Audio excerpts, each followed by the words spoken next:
He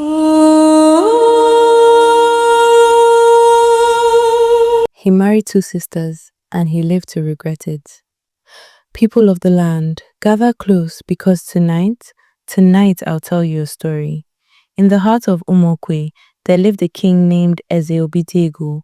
He was tall, broad-shouldered, and carried the kind of voice that could quiet a crowd without raising a hand.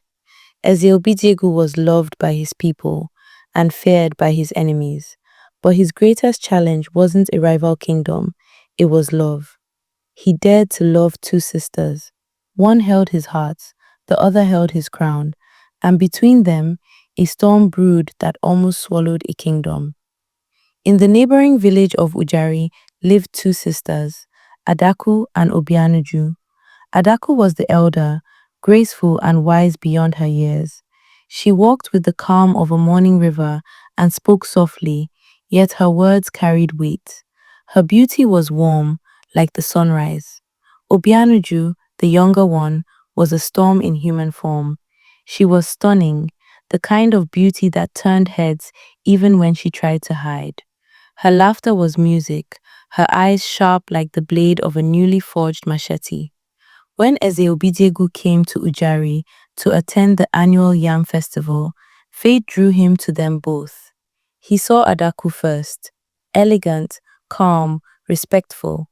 She bowed low and greeted him with humility. The king was impressed, but then he saw Obianuju, vibrant, bold, and alive, and something in him trembled. He married Adaku first, as was proper and honorable. But within moons, he returned to Ujari, asking for Obianuju's hand as well. The elders protested, the people murmured, but in those days, a king's wish was law, and so two sisters became co-wives to one king. At first, peace reigned in the palace. Adaku, the first wife, was given the inner courtyard, the sacred space of senior queens. Obianuju, the younger one, had her chambers near the garden, where flowers bent toward her as though charmed by her beauty. But soon, jealousy began to grow like weed after the rain. Every morning, the palace maids noticed subtle tensions, the exchange of cold glances, the silence that said more than words. If Adaku served the king palm wine, Obianuju would bring him kola nuts. If Adaku made his favorite soup, ofe onubu, Obianuju would appear with spicy ofe ensala, knowing he couldn't resist it. The king, torn between both hearts, tried to keep balance, but the truth was plain. He loved Obianuju more. When he laughed, it was louder with her. When he smiled, it lingered longer. And Adaku saw it all, like a knife twisting slowly. One afternoon, a palace maid returned from the market, a song the women were singing. Adaku has lost the king's heart. Obianuju holds it tight in her hand. The song spread through the village like wildfire, and when Adaku heard it from her chamber window, tears rolled down her cheeks. That night, she went to her sister's room. Uju, she whispered, her voice trembling, why do you take everything from me? You are my sister, my blood. Obianuju turned slowly, her smile faint. I never took him from you, Ada. He gave himself to me. Those words broke something inside Adaku. From that night, the sisters became rivals, in love, in presence, even in prayer. One night, Eze Obidiegwu had a dream. He saw two rivers flowing from the same source. One ran clear and calm, the other was muddy and fast. They met, clashed, and flooded the land, drowning his palace. He woke with sweat covering his body. Disturbed, he summoned the royal seer, Dibianwaku, at dawn. The Dibia cast his cowries, chanted, and said, My king, two waters cannot share the same calabash. If they do, one must swallow the other. The balance in your home has been broken. Choose wisely before the gods choose for you. The king sighed deeply. But how do I choose between two women I love? The Dibia's eyes glinted. Then love will choose for you, through pain. The next moon brought the Festival of Masks, a celebration where the king honored the ancestors. Both sisters dressed in their best. Adaku wore coral beads that gleamed like sunrise. Obianuju wore white silk that caught every ray of light. As they stood beside the king before the crowd, Obianuju reached and placed her hand gently on his arm, a gesture meant to claim, not comfort. Gasps filled the air. Even the drummers missed a beat. Adaku stepped back quietly, her heart pounding like the royal drum. That night, she couldn't sleep. She went to the shrine of Ani, the earth goddess, and wept. Why must I suffer in silence? Why must my own sister mock me? The wind blew through the trees, as if the gods themselves were listening. A few days later, chaos erupted. The king's sacred ivory necklace, a symbol of his rule, was missing. The palace guards searched every room, and to everyone's shock, it was found beneath Obianuju's bed. The younger queen fell to her knees, crying, I swear I did not take it. Someone put it there.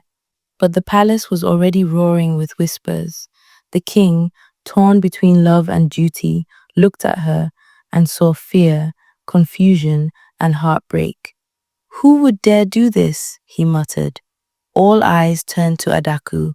She said nothing, but her silence spoke louder than a confession. The king exiled Obianuju from the palace that same day to the old queen's compound outside the palace walls. And for the first time in years, Adaku smiled again. Peace seemed to return, but it was short-lived. Within weeks, strange things began happening. The king's livestock refused to eat. Children in the palace fell ill, and at night, the sound of a woman crying echoed through the courtyard, though no one could find her. One midnight, the king woke to find the sacred ivory necklace back on his throne, glowing faintly. Terrified, he sent for the dibia again. The man looked grim. The gods are angry. A woman's tears have reached the heavens. Until truth is spoken, Umuokwe will know no peace. The king's heart sank. He knew then Obianuju's banishment was unjust. He rode that very night to her compound. He found her thin, pale, and broken, yet when she saw him, she still knelt. My king, she said weakly, have you come to finish what pain began? The king knelt too, for the first time before a woman. No, Uju, I came to beg forgiveness. Adaku stood by the doorway, watching in silence. When the king demanded the truth, her voice cracked. Yes, she confessed, I planted the necklace. I could not bear to lose you to my sister. I thought if she left, peace would return. But now I see, I only cursed us all. Tears filled the king's eyes. Love without truth is poison, he said softly. Adaku fell to the floor, sobbing.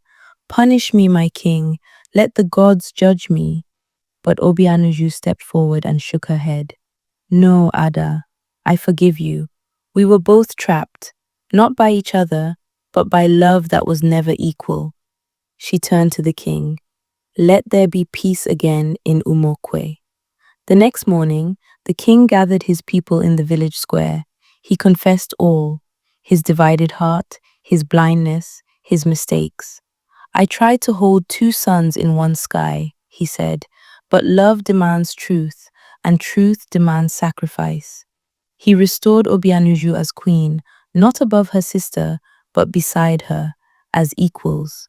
He built a shrine to Ani, dedicating it to peace among women and forgiveness within homes. And as the drums of Umuokwe beat once again, the clouds that had hung over the kingdom slowly cleared. Adaku and Obianuju, though never as close as before, learned to speak without bitterness.